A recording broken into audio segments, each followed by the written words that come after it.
I knew that I had zero chance of anyone ever putting this on their head if I didn't get major league players to wear it first.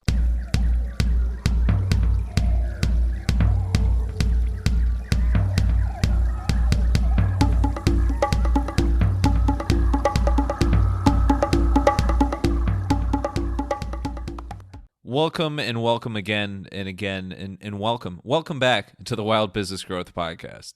This is your place to hear from a new entrepreneur every single Wednesday morning who's turning wild ideas into wild growth. I'm your host, Max Branstetter, founder and podcast producer at MaxPodcasting, and you can email me at max@maxpodcasting.com to save time with your high-quality podcast.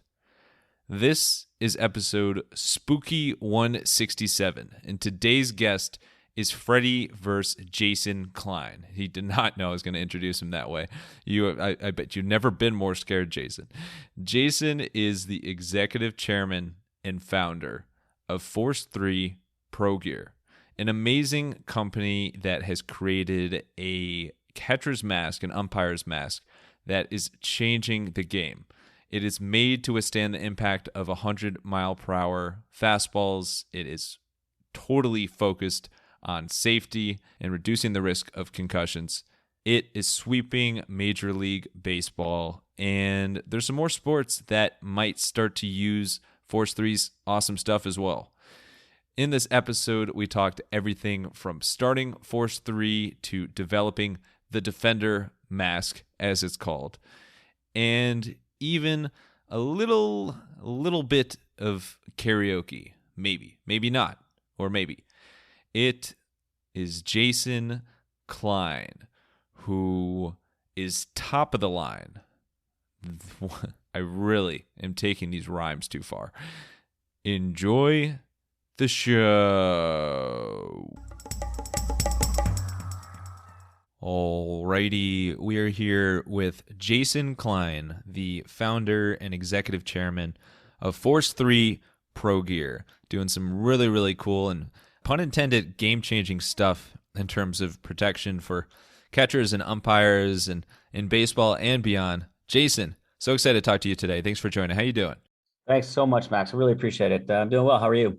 Doing well as well, just to use the word well a lot. But any conversation that involves baseball in the slightest sense already kind of wins my heart over. So I think you're doing fantastically as a guest already. But you have an awesome background in the game yourself. And I do want to shout out the guy who introduced me to baseball in the first place, my father, Greg, who actually came across your story in the Wall Street Journal recently and told me about you and your company and set up this interview in the first place. So shout out, Dad. And what you do is so awesome. We're going to get to the Force 3 story. But before we get into the nitty-gritty of the business details, I want to start with you getting hit in the face, which is a great, probably pleasurable way for you to start off anything. But yeah, well, it's always I'm always the one that's not thrilled about the outcome. But the amount of people that have benefited from me getting hit in the face is truly it's a great trade-off.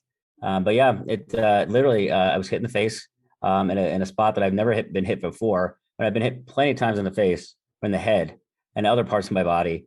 But this one particular impact was on my chin, and it's really called the kill shot. It's a knockout punch. It literally will put you down. Thankfully, I was younger and I could sustain that, but it stopped me and it pretty much ruined my night. It very violent. Literally had no clue if I had my teeth. No clue if I was bleeding. And thankfully, I had a good catcher in front of me that I liked and trusted. And he pretty much told me that I wasn't bleeding. Yeah, I mean, it hurts just to think about. I mean, anybody who's played baseball before or softball has likely been hit by a pitch before, but not too many, at least in the batter's box, have gotten hit directly in the face. But when you think about catchers and umpires, even though you are wearing a mask, there is that potential to get hit all the time in the face, and especially you get to the minors, majors, like you have. Pitchers aren't exactly throwing 40-mile-per-hour changeups, so that's some serious impact there. Can you take us through those few split seconds after you got hit in that one kill shot time you're talking about, and what goes through your mind? Well, what really went through my mind, one was, am I going to be able to finish this game? Two, is this going to stop hurting? And three, what the heck am I doing? And what is the rest of the world doing about this? It really was something that, I was wearing a mask that I pretty much wore when I umpired Little League. Not much has changed about it. And I started to develop equipment for umpires just to make our lives better. Because the market for umpires is very small. So, if we wanted to get something, it was usually if we went to the sports store, it's always the same answer. Yep, your section is all the way in the back to the left across from the bathroom on the end cap. And that was your selection. So, I was tired of wearing two pairs of socks. So I came out with a sock that we patented. So one by one, I just started picking off products that, umpires needed that needed improvement. When I got hit in the face and in the chin, I knew after all the dust settled, and I was so upset that nothing had been done about this mask. I knew I was going to do it. I was going to one day come out with a mask that was going to take care of this problem. Then I started looking at it, and I'm like, this is going to be way more involved than the time I have. So I had to wait till I got out of the game and really just went full at it as soon as I got out. And it took 5+ years to develop this mask. And how much of your time when you were still in the game after that, and probably still recovering your chin and face and everything that whole time, how much time when you were still umping did this idea keep swirling in your head of, man, there's got to be a better way to create a mask that prevents stuff like this? It was constant. When I wasn't focused on umpiring, my mind would shift towards what can I do? How can we improve this? And a lot of ideas went through my head. A lot of a lot of ideas are scribbled down on paper. This was very much a back of the napkin type idea that was scratched out and refined in time. I never once did I say that I wasn't going to do it after I said I was, because this was something that had to be fixed, not for just umpires, but players as well. Obviously, I created products for umpires, not really looking at the player world. I said it. I've said it, again and again. If I'm not that smart, because had I really thought about it and figured that it would carry over to the catcher world, a lot of those catchers that I had, I may not even wanted to protect, but I'm glad I did. It's been the best thing ever, and I've enjoyed working with the players a lot more. I was going to say, those who are listening who maybe weren't on your good side or might just start throwing baseballs at you these days anyway. That's okay. There's one catcher that I had. Actually, I saw him after I came out with the mask, and he actually was in the big leagues. And I told him, I said, hey, some things haven't changed between us. And he goes, well, what do you mean? I go, when I umpired and you caught, I used to wish you got nailed and got taken out, and I got a new catcher. And he goes, ha ha, funny. What hasn't changed? I said, well, now that I make equipment to protect catchers, I still help you get nailed. So it's one of those things. Right, exactly. Now you got business ties to it as well. Let's get to the actual formation of the business and this progression from idea to actual products that people might use one day. So you're now running Force3 Pro Gear. And as you described, what started for umpires has flowed through to catchers. And I know you're thinking about some other sports as well, but literally and I don't know if I can officially say it, but it's kind of been endorsed, started to be used by some MLB catchers and growing presence in the league. Umpires as well. What were the steps to start Force3 Pro Gear as an actual business? Well, it was, the products for umpires was very easy for me to get them into the umpire distributors, because it's the world I lived in. But moving over to a product that would compete with legacy brands, I knew that I had zero chance of anyone ever putting this on their head if I didn't get major league players to wear it first. That's a huge challenge. Up until recently, I didn't spend $1 on marketing, nothing. I had to get this adopted at the major league level and worn by the major league players, because I had no chance of selling it to anyone else without them. I didn't just give out free masks left and right. I had to find the right player with the right agent that understood that this was a much bigger opportunity than just an endorsement deal. I'm proud to say we have not violated one endorsement deal that players have out there. We found the right player to wear it first. That one player grew into 6 or 7 players the first year. Then it grew into 18 next year, and then 23 the next year. And then this year we had over 33 players, catchers wearing it in the big leagues. And all of them are not paid endorsed athletes by Force3 Pro Gear. They are all paid by other brands. And, it's incredibly hard to get anyone to wear something that you're going to tell them you're going to protect arguably the most important part of their body with a logo that they've never seen and a design they've never seen, and say, hey, trust me, I want to keep you safe. And these are $1 million athletes. So it's incredibly hard. but we found the right one, and the rest is history. And it's amazing the growth you've had in the league. That is a huge sell to get pro players to use a brand that they probably have never even heard of before. They haven't. What were your biggest selling points there? The only selling point I had was I had to get on one athlete first, and then he had to get hit, and he had to get hit multiple times, and then he had to talk to the other catchers, because not only did we not give any masks away, but they all bought them. So either players bought them, the agents bought them, or the teams bought them. I did not give away one single mask for free. So you're in the unique area of wanting to protect players, but also needing some players to get hit, kind of just as proof early on as well. Interesting, very interesting place to be. And trust me, I've sat down in front of agents who just want free masks for their players so they can try it out. And then my answer has been the same, no. And, they're obviously talking to me because their players has been hurt before. When I first started out, no one would talk to me. And then low-level agents or entry-level agents would talk to me. And then we start getting to, some agencies with major league players. So, and now it's just, now we can pick up the phone and call, and, we're going to get to talk to someone.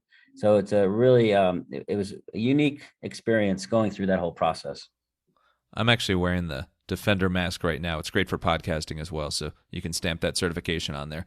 But let's talk about that mask. So kind of your prize jewel, crown jewel, I don't think prize jewel is even a thing nowadays, is the Defender mask, which I know you have kind of in the traditional catchers or umpires mask format as well as the hockey mask format. It's got some really, really cool features that help to absorb the shock, and it's literally designed to be able to take and reduce the impact of 100-mile-per-hour fastballs, which is like if you've ever seen a video up close of a 100-mile-per-hour fastball, it's kind of trippy because you can't even really see the ball. It's that quick. So what was involved in coming up with this right design that looks good, feels good, but most importantly is protective? Well, it was a long process. In fact, I mean, I designed it because I'm an umpire. So I designed it, with my umpire knowledge in mind. So the original had 4 sets of spring assemblies.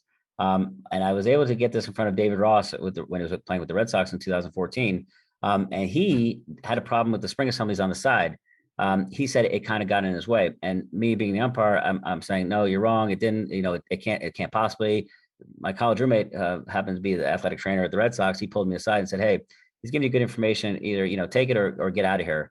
And so I took it. But I think mainly I was arguing because I knew that accepting it would mean we're back to the drawing board, and we're, going to be down for another year or two. But it was the best feedback ever given to us. It changed the company, it changed the mask. And to be honest with you, not only am I asking these athletes to put something on their head they've never seen before with the logo that they've never seen, but while it may look traditional, there's really nothing traditional about it. I mean, it looks like a mask, but the actual mask itself is a two-piece mask, top mask, bottom mask separated by spring assemblies. And really the top mask doesn't touch the bottom mask at all. It's separated by these pieces that go on top of the springs that compress. They all move independently, and they're very efficient in absorbing the energy. So that's why we're very successful in reducing these injuries. In fact, we haven't had one confirmed concussion to date reported by any of the major league teams that wear this mask. That's amazing. And I find your comment about the mask really interesting, that it looks similar to existing masks, but really there's nothing similar about it. It's so unique. And when you look at the details, it is pretty mind-blowing, all the different aspects of it. Which elements of the design or the engineering makes the most impact on reducing impact? No, that sounds funny. Well, it's actually a whole system. It's a good question. If you change the mask, if you change the metal, that's one thing. But if you change the padding, that's another. If changing one and not the other, it's not that great. But when you change everything and have it work as a system, that's why we're also so successful, because we had to come up with pads that would give the top mask the right amount of support so they would move upon impact, and not just move upon, a 5 mile an hour impact, one that 70, 80, 90 miles an hour. As soon as that hits that mask, the springs move. Because if you don't, you're just wearing another mask. One of the craziest things to wrap my head around, again, pun intended, but is the testing with this. Like, how much testing do you have to do on a regular basis to make sure this is up to standards, and also make pro players and umpires feel good about wearing this and trying it out? Well, the feel good and trying it out thing, that happens as soon as they're hit the first time. And whenever the spring training, all the teams ask me to come in and talk to their catchers. I do it because the team asked me to do it. I'm not there for the individual catcher, but if I get a catcher that's in there that takes it, I'm like, fine, great. And I'll even say this to them, and they're horrified by this. But I'm like, all right, please, I've seen enough baseball games in my life. I'll stick around today, but I hope you wear it, and I hope you get nailed. And they're just absolutely just horrified that I said that. But it's the truth because I know what this mask will do. You're like the devil's advocate of baseball, masochist entrepreneur there. It's not that I know what our product does, and I'm happy it is doing it. There's no doubt. I know that careers were extended. I know that careers were saved. I know that their quality of life is going to be better after baseball. That's one thing that David Ross had pleaded with me. He really loved the idea. He pleaded with me to keep going with it because his quote to me was, I don't want to drink my dinner out of a straw when I'm 45, and it has always stuck with me. He did great things for us by his feedback. And he's talked about it before on when he was doing some games for ESPN. But without that meeting, we would have been a totally different company, and a lot of catchers out there would be hurt. I mean, you've got catchers who missed a whole year for concussions, come back, wear my mask, and not have one problem. In fact, go on to become World Series champions.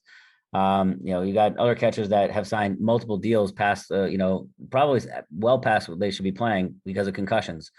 I've had major league catchers who I have no affiliation with, never met before, come up to me because when they find out who I am and thank me and say, I will never wear another mask ever again in my career. And, I don't take them seriously because, it's the first time I'm meeting them. It's very nice of them to say, they don't have to say it, but it's been true. They've held to their word. They've been dealt to many teams after that. And, sure enough, I get a phone call from the team, asking to get the masks. I'm starting to think you're onto something with these masks. Clearly, once players try it, once umpires try it, clearly they really like how it feels in general, but also it makes it a little less painful to get nailed in the head, much to your chagrin. Right. And actually, I knew one day we would have a deal with the MLBPA, the Players Association. I mean, their one main goal in life is to make sure their membership is safe. And we have a product that is absolutely taking care of concussions in baseball. I mean, you're not hearing concussion problems with foul balls unless, if they're not wearing our mask, but at least you're not hearing them at the levels of other sports. There's the features that we've talked about, but there's also the individual materials. Like you've got Kevlar in there. You've got some serious mysterious materials. That's a little wrinkle there, but serious materials that play into this. How much testing and learning was there in finding kind of the right concoction of protective materials here? Well, here's the thing. When I set out to make protection, it was 100% protection. I couldn't give you 80% protection for 80% the price, or 20% protection for 20. I wouldn't be able to sleep at night. So we don't have a good, better, best. We only have the best. You name a catcher in the big leagues, if they wanted it, let's say if Yasmani Grandal needed another mask, it'd come from the same box that little Johnny would get, from mom and dad. There's no big league mask versus little league mask. They're all the same. So I wouldn't be able to sleep at night if a parent called me up and said, "Hey, look, I only got $50. Can you give me 50% of the protection that you have?" So we have that, and I do realize that the price could be the barrier for some people. So that's why I just started up a nonprofit for Force3, and that will help anyone that can't afford it get the protection they needed. I never let price be the deterring factor from someone being protected or not. When you look at this different equipment you have, not only do you have catcher's mask, but you have a full set of equipment for catchers, for umpires. Really, there's some innovation that's gone into this. What has been the secret formula behind these product extensions like this? If we cannot make it better, we're not going to make it. So we improve all the equipment. When you pick up a Force3 product, we want you to know that it is the best you can possibly get. We can't do any more at the time we built it to get it better. So the same Kevlar, the same foams that we use that protect in the face, we're going to use those in the chest in certain areas and really build it up and make it the most protective piece of equipment you're going to put on. And that's our philosophy. Again, there's no good, better, best. It's only the best. We're a protective company. You are taking your hard-earned money and asking me to give you the best protection we possibly can, and that's what we do. And we wake up every morning with the same goal in mind. To knock out concussions. We want to end concussions in sports and other sports related injuries and extend the careers of players and officials. And when we can't do it for sports, if you don't do sports, we want to do it for anywhere that we can take our technology in every walk of life. We want to put it there so that it improves your life. And speaking of other sports, you kind of started with emphasis on baseball, emphasis on softball. Any other sports that are on the horizon and you're thinking about moving into and with the same goals in mind as a company?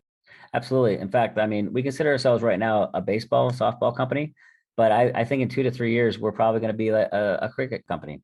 And as the number two sport in the world, only behind soccer, we're being pulled in a lot of directions. And I think you'll see us move into that direction and other sports that are more prevalent in the U.S., like lacrosse or field hockey or, football is certainly one we'd love to tackle. Sorry for the pun. Never need to apologize.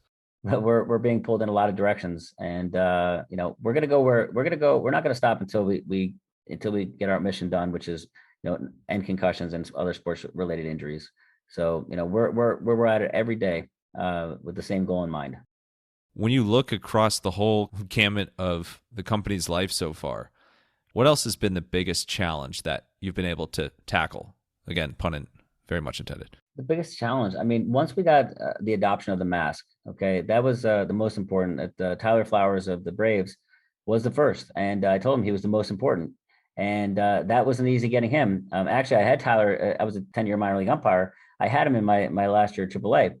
That was the biggest challenge. The biggest challenge was actually getting them to put it on their head and wear it and use it in the game, because you can have something unbelievably better than anyone else. But at the end of the day, there are deals in place for these athletes, and rightfully so, to wear gear and be paid for it, because they are a walking billboard or a moving billboard during each game. So the biggest challenge was really that.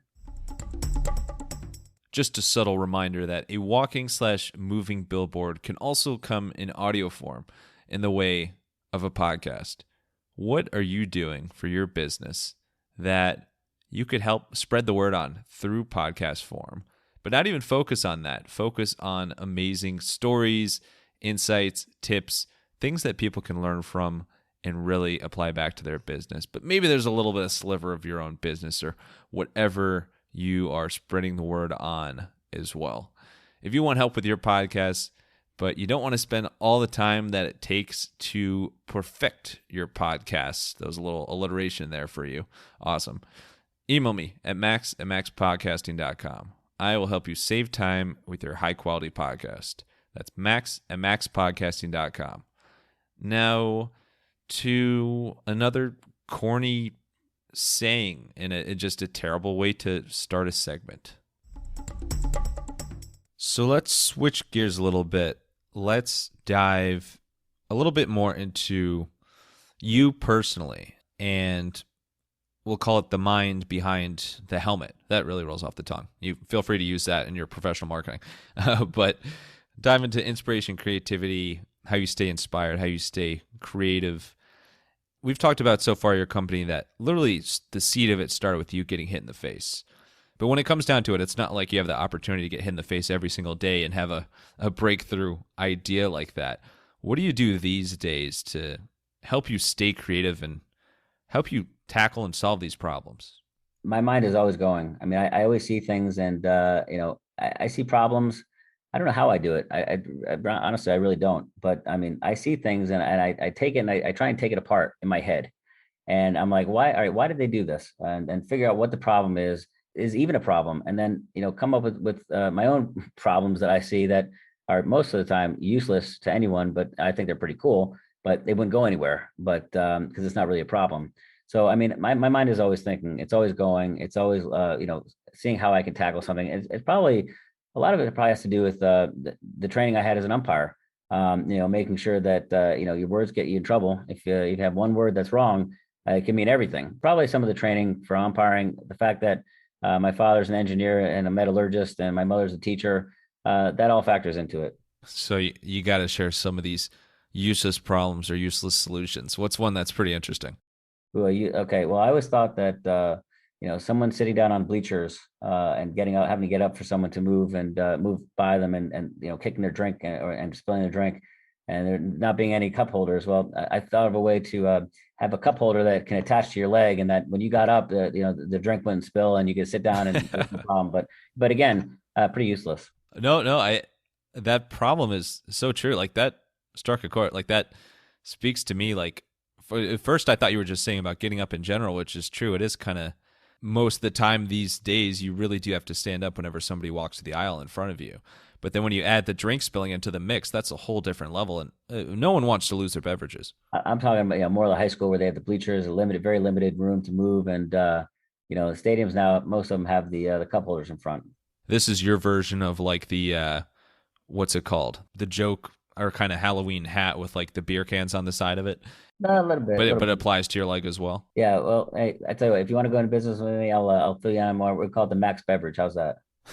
Perfect. That sounds great. And then hopefully we won't get sued by BevMax liquor stores. We'll keep that one quiet. But yeah, there you go. Maybe a brand partnership there. But so you clearly have a knack for identifying problems, whether they be useless or useful. I know there's a lot of useful there. In addition to solving problems like this in your free time, what other hobbies do you have?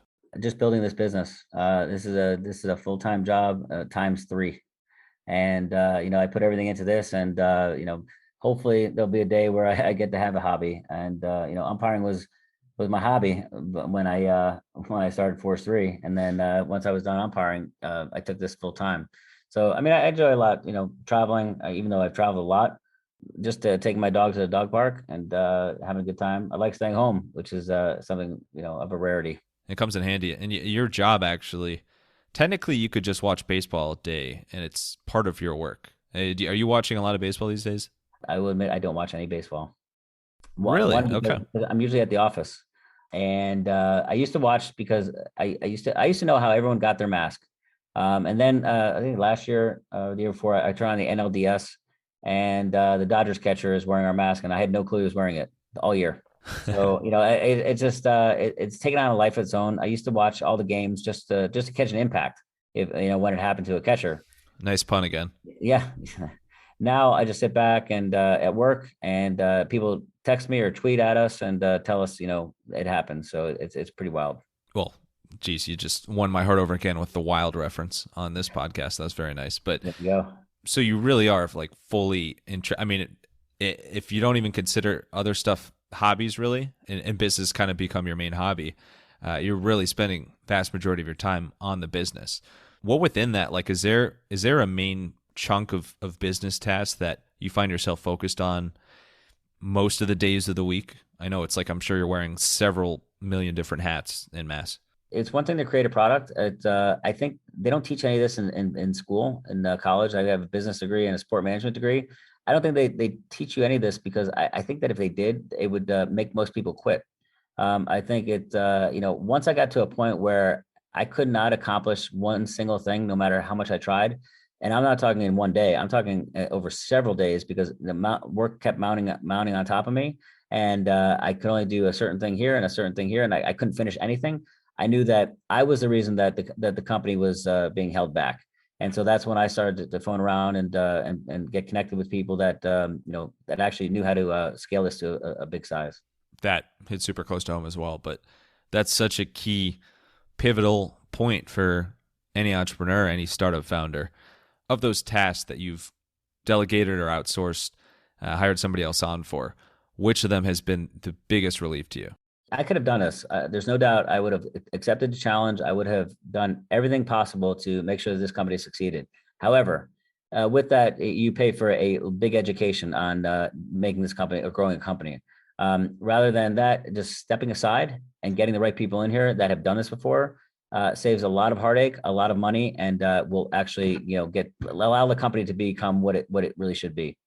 The hardest thing for an entrepreneur to do is actually give up control of the company and know when to, as Kenny Rogers say, know when to hold them and know when to fold them. Exactly. I was right. The ding, ding, ding buzzer. I'm going to edit that in for the Kenny Rogers reference of the day. Ding, ding, ding. So let's get to it. A fan favorite segment called Let's Quote Kenny Rod. No, I'm just kidding. Called the Wild Business Shout Out of the Week. The Wild Business Shout Out of the Week. I know. Have you ever been more amazed in your life? Wild Business Shout Out of the Week. This is where we talk about a creative ad, creative marketing campaign that just kind of sticks with you.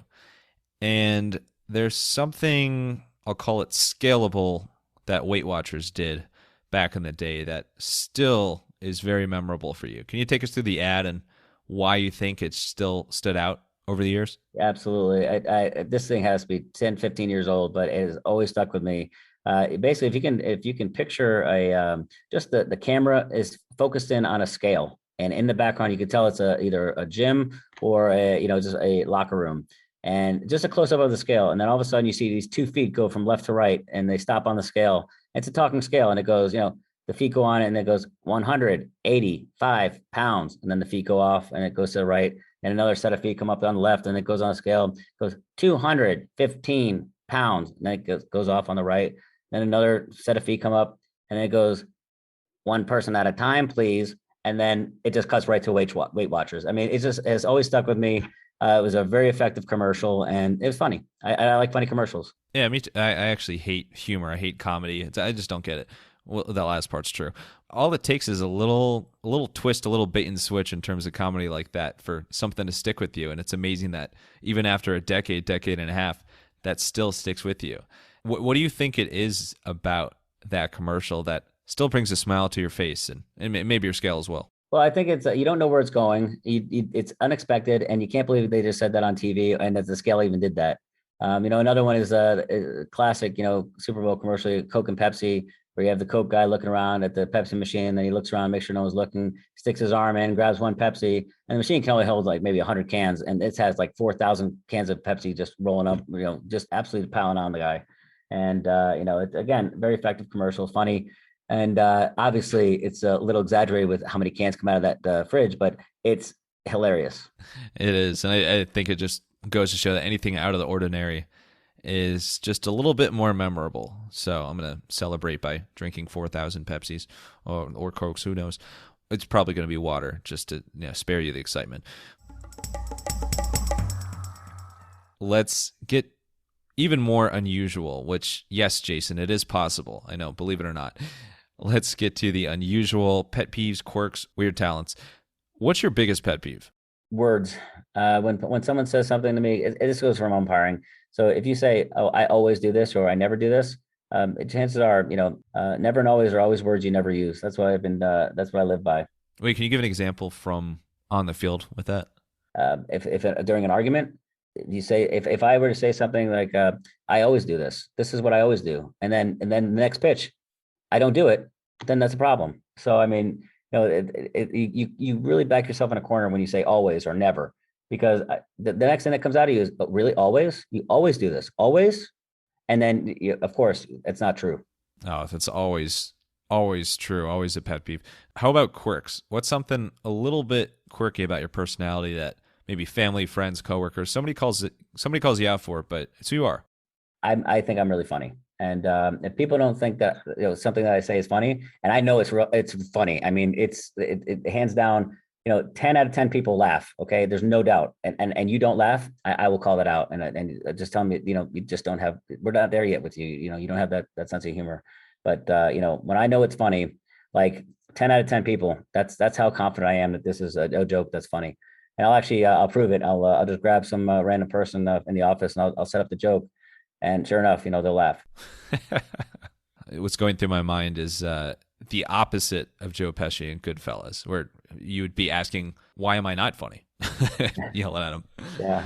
And then weird talents. In addition to being funny and making sure you're being funny, what is a weird talent, unique talent, or even party trick that you have? Something that has literally nothing to do with your job, but you're just pretty good at it.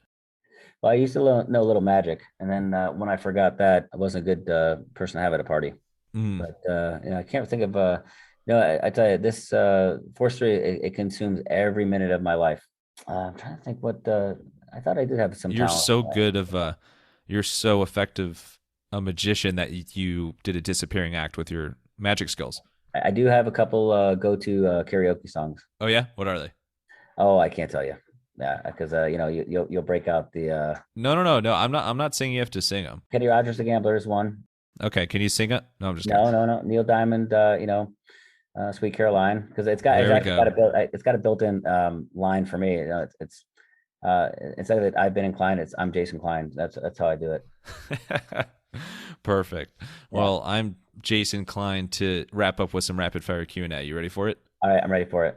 All right, let's get wild. How does it feel to throw somebody out of the game as an umpire? It depends. It really does, because you might like that person, but they've got to go, or you might not like that person, and you can't wait for them to say something that will make your day. But then also, once the high of throwing them out is over, you realize that you do have paperwork after the game, and no one likes to do that.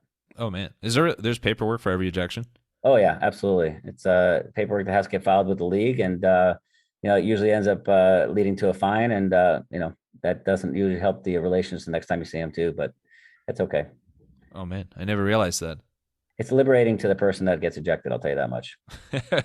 Definitely, it's some sort of release.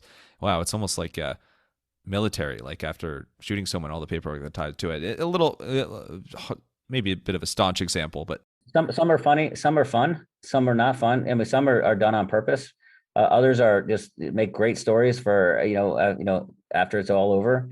Some are just outright weird. All of them are different, except for like your typical balls and strikes that a player doesn't like, and those are easy. But ones that involve managers and coaches and situations like that.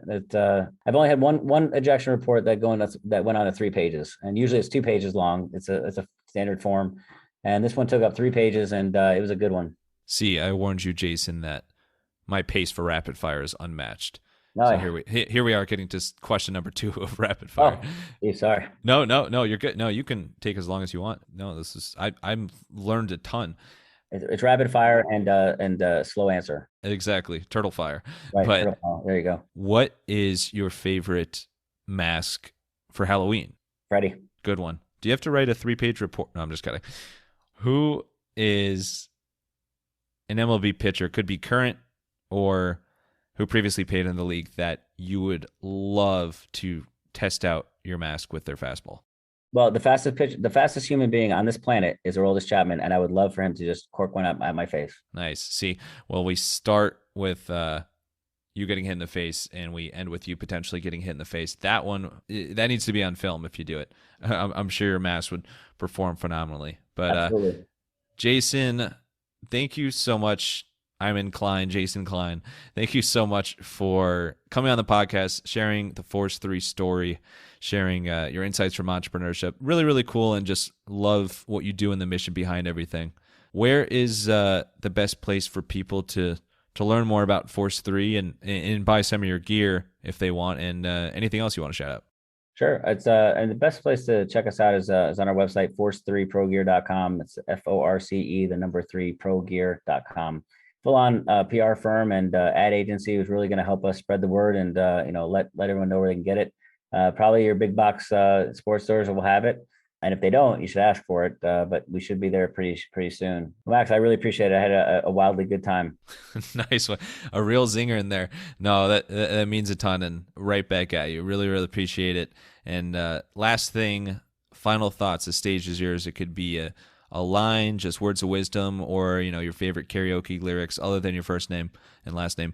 Whatever you want. Send us off here. No, it's building a business is it's incredibly gratifying, especially when we're doing what we're doing, and you get the tear jerking testimonials and from parents and kids. This mask is bigger than me and the company, and I'm just glad that it's doing it. I can't wait to see what the future holds for us. I bet that future is well protected. Jason, thank you so much for coming on, sharing the Force3 story, your story, insights, entrepreneurial lessons. And thank you, Wild listeners, for tuning in to another episode. If you want to hear more wild stories like this one, make sure to follow the Wild Business Growth Podcast on your favorite podcast listening app and tell a friend about the podcast. You can also find us on Good Pods, where we are just taking over the charts. I'm going to change my middle name to Good Pods. Max Good Pods Branstetter. So it just really rolls off the tongue. I don't even know what those initials are. And for any help with podcast production, you can learn more at MaxPodcasting.com. Until next time, let your business run wild. Bring on the bongos!